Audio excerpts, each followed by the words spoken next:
राज्य सरकारकडून शेतकऱ्यांना मोठा दिलासा। शेतकऱ्यांच्या वीज बिलात कुठलीही वाढ होणार नाही। महावितरणच्या दरवाढीच्या प्रस्तावावर उपमुख्यमंत्री देवेंद्र फडणवीसांनी स्पष्ट केली भूमिका।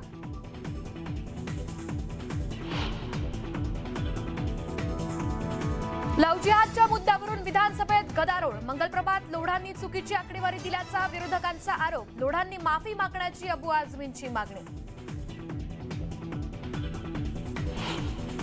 एकनाथ खडसेंवर नवी जबाबदारी। विधान परिषद राष्ट्रवादी गटनेते म्हणून एकनाथ खडसेंची नियुक्ती, तर अनिकेत तटकरेंवरती प्रतोदपदाची जबाबदारी। हसन मुश्रीफ ईडीच्या रडारवर। मनी लॉन्ड्रिंग प्रकरणी कोल्हापुरात सर्च ऑपरेशन सुरू, तर मुश्रीफांच्या याचिकेनंतर पुढील आदेशापर्यंत कारवाई न करण्याचे उच्च न्यायालयाचे आदेश।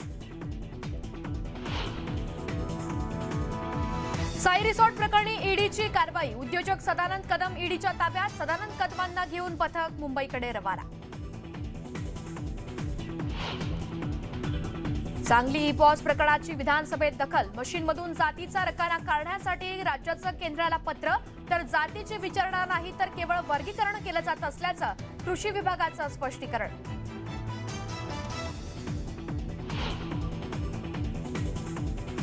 आरटीओमध्ये बदली प्रमोशनसाठी अधिकाऱ्यांकडून 10 लाखांची मागणी। नागपूरमधील धक्कादायक घटना।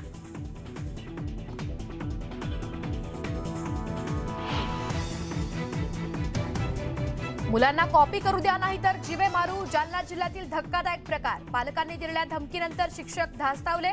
धमकी देणाऱ्यांवरती कारवाईची मागणी।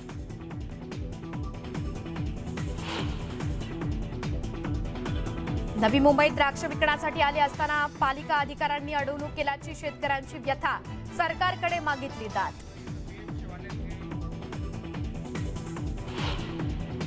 संभाजीनगरच्या नामांतराला विरोध। मुस्लिम आवामतर्फे संभाजीनगर बंदची हाक। बंदला शहरात संमिश्र प्रतिसाद।